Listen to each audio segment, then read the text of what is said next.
Hello guys, நம்ம இந்த வீடியோவில் எதை பற்றி பார்க்க போகிறோம்னா டிஎன்பிஎஸ்சிலேருந்து வந்திருக்கக்கூடிய ஒரு முக்கியமான அறிவிப்பை தாங்க இந்த வீடியோவில் நம்ம பார்க்க போகிறோம். டிஎன்பிஎஸ்சிலேருந்து என்ன ஒரு அறிவிப்புகள் வெளிவந்திருக்கு அப்படின்னா, சிவில் லிஸ்ட் 2 வந்து கூடிய விரைவில் ஆரம்பமாக போகுதுங்க. அது மட்டும் இல்லைங்க, சிவில் லிஸ்ட் 1 வந்து முடிய போகுதுங்க.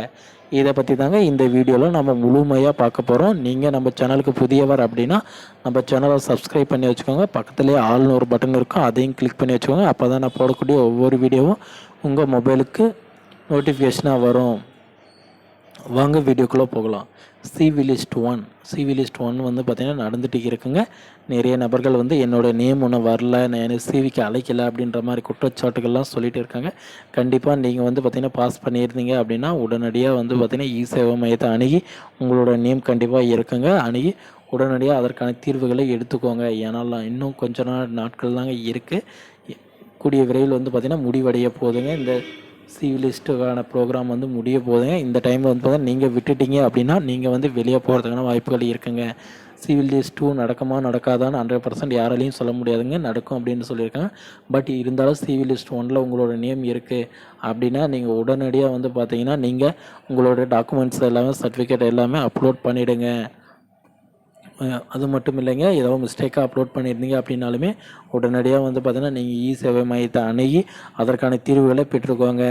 ப்ளஸ் வந்து பார்த்திங்கன்னா நீங்கள் வந்து பார்த்திங்கன்னா பிஎஸ்டிஎம்மோ இல்லை நீங்கள் எம்ப்ளாய்மெண்ட் பதிவு பண்ண சர்டிஃபிகேட்டோ வச்சுருந்து அப்ளை பண்ணாமல் வச்சுருந்தீங்க அப்படின்னா நீங்கள் போயிட்டு இ-சேவை மையத்தில் வந்து பார்த்திங்கன்னா ஏற்கனவே அப்லோட் பண்ணியிருந்தீங்களா இருந்தாலுமே உடனடியாக வந்து பார்த்திங்கன்னா நாங்கள் ஃபஸ்ட்டு வந்து அப்ளை பண்ணக்கலாம்.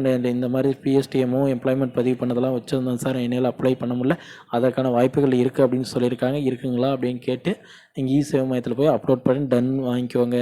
அப்போ தான் வந்து பார்த்திங்கன்னா ஈஸியாக இருக்குங்க. உங்களுக்கு வந்து சீனியாரிட்டி படி வேலைக்கு போகிறதுக்கும் கரெக்டாக இருக்குங்க. பிஎஸ்டிஎம் இருந்தால் அது ஒரு இடஒதுக்கீடாகவும் உங்களுக்கு அமையுங்க.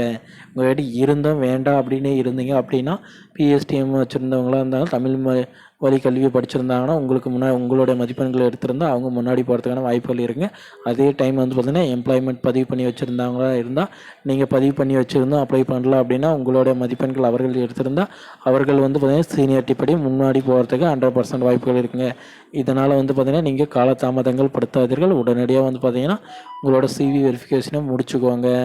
ஏன்னா சிவி வெரிஃபிகேஷன் கடைசி டைமில் கூட நீங்கள் வந்து ஏதோ ஃபெயிலியர் மாதிரி தோணுது அப்படின்னா உடனடியாக அதற்கான தீர்வுகள் எல்லாமே எடுத்து வச்சுக்கோங்க. அப்போ தான் வந்து பார்த்திங்கன்னா நீங்கள் வந்து நேர்காணல் போய்ட்டு வேலைக்கு போக முடியுங்க. ஓகே ஃப்ரெண்ட்ஸ், வீடியோ பிடிச்சிருந்தா லைக் பட்டன் தட்டி விடுங்க. பக்கத்தில் சப்ஸ்கிரைப்னு ஒரு பட்டன் இருக்கும், அதே அழுத்தி ஆல்னு ஒரு பட்டன் இருக்கும், அதையும் கிளிக் பண்ணி வச்சுக்கோங்க. அப்போ தான் நான் போடக்கூடிய ஒவ்வொரு வீடியோ உங்கள் மொபைலுக்கு நோட்டிஃபிகேஷனாக வரும் ஃப்ரெண்ட்ஸ். தேங்க்யூ.